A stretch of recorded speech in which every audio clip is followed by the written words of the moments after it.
Vâng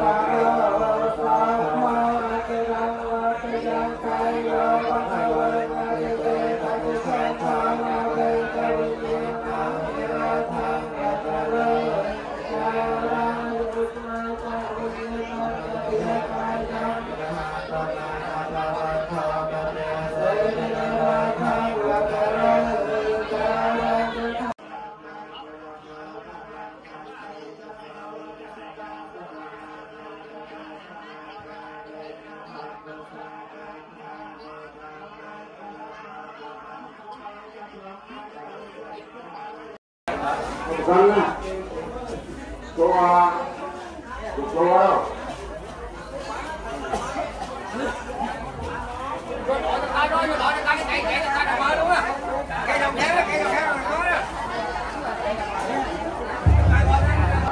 Mì Gõ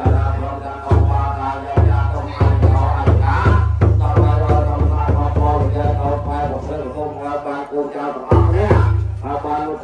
จะเป็นการวันโดจังหวัดนา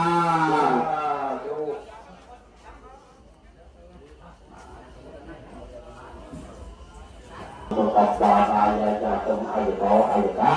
ตายาทำน้องยาทางกราบไอ้นาตัวไอ้กราบไปแล้วดับไปคำสั่งความพอหลงยาอย่างเตาไฟกับเพื่อนตัวตัวมอสัมปาตายาจะต้องหมายอาการของภูมิความในหน้าพาจวงไปบานไทยตามอกระตาปูจาปูนบอกโอดเมื่อจะได้โตมอยวันทุกวันออกนาบอลโน้ยกระโดดหน้าพาตาเป็นตาปูทุ่งทุ่งทุ่งเขาโตตัวนี้ทางความหลงยาเหยียบการบานปูนาแต่ทางโดกาลกโมกุลจากความดูจุดนี้บ้านเชื่อว่านักใจใบอะไรมาคนเดียวใครใจนาให้ดูนะได้ดูแล้วได้ไปฟังฟังฟังฟังเจ้าเอาไปสงครามนี่ไม่ใหญ่เลยใหญ่ก็ที่ทางโดนต้องโดนทางตัวทางเราใครเลยเราฟังดูจะหมดมาตามมาบนเรือโมนะเป็นเป็นเวลาอาตามมาสามบนเรือโมนะเป็นเวลาตามมาสามบนเรือตาเป็นปะทอปะทะเวียอะไรจำนำจำบุญเอาไว้เจียกันจำปะทอโลกวิโต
บำเรอในเมตตามวยกิริยาบำเรอในปัญญามวย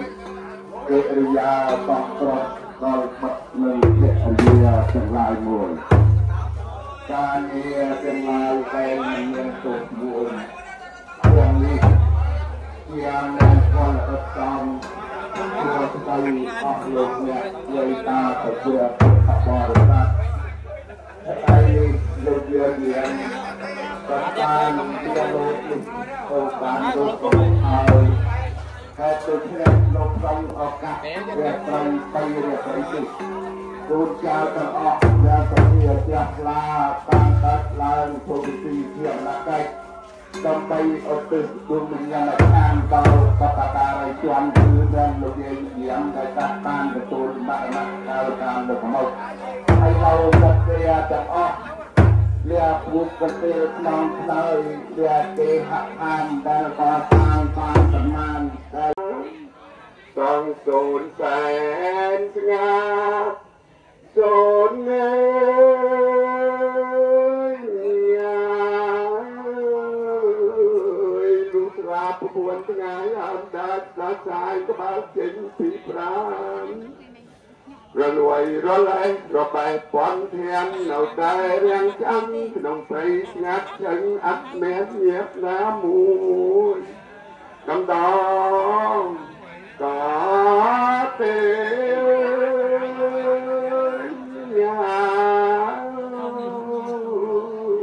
เอา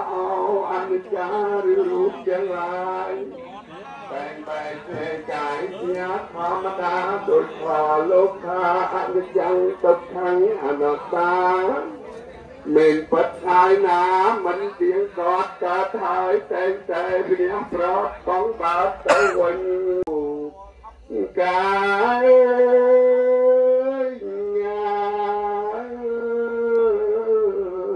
รับเจ้าเสียขโมยเอาเจ้าเป็นไงประปอนคุณเจ้าเกิดใจเรียบจอมอ้อยพระเวงบันดอยได้บางบุญหาสำรับก่อนbà bố chia vinh bàn ăn lúc mấy muối cần chọt cái khá cái phơm cái chọt mình hẹn chọt đốc lên đèn tê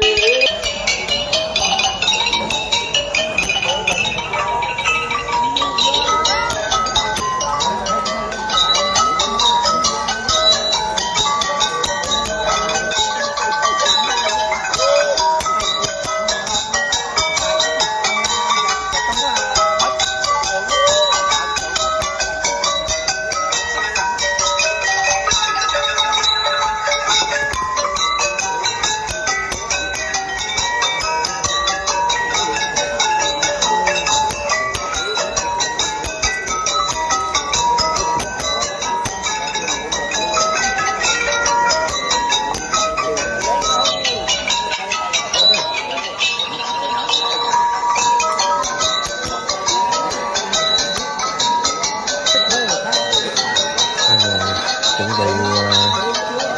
theo phong tục qua táng của đồng bào Khmer xã Đồng Nang.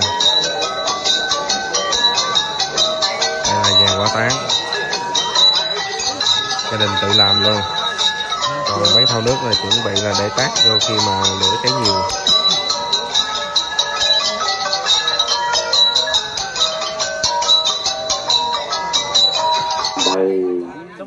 Riêng chom lên tiền đã có bằng sau hai từ hai cô nhôm nhẹ nhãn á các cái cam bê cha rô phê cái rê tê cha ra ca đê chan lên thế huê mẹ nê tì phê ran thê các kem men ta rô văn cái hạ nê cái hạ hoa tam mát hẹp tê thùm mẹ chai yan ta tê ve chan la pha la vi pham mê ya các con thả ban nê cha thô ô mê sa nan ta thu an mô tê lê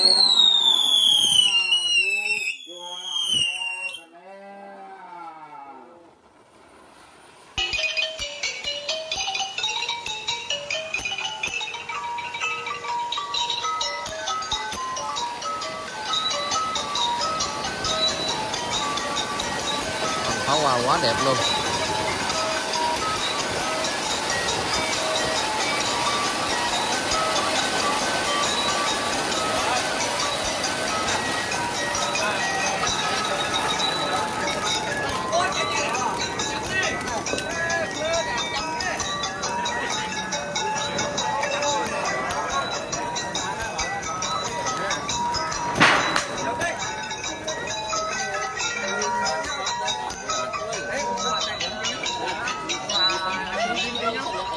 vô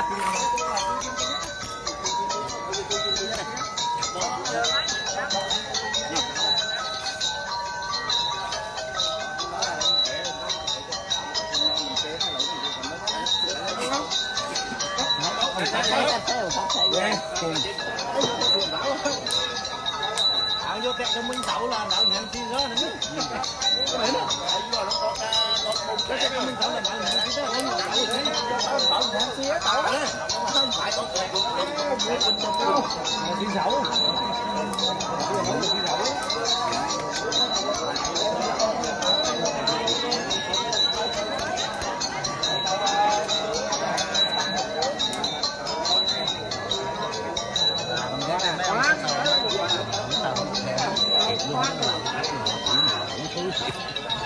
Anh Triệu với anh Hoàng đó, hai ông đó làm biết bao lâu mới xong.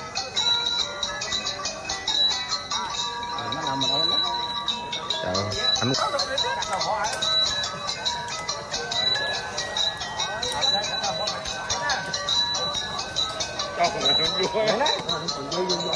chắc xô quá, chắc xô đó, chắc xô quá, nó mày chắc quá.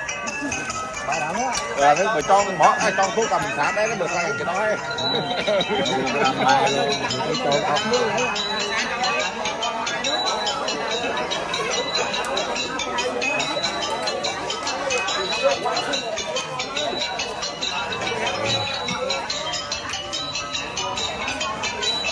cái gì đó.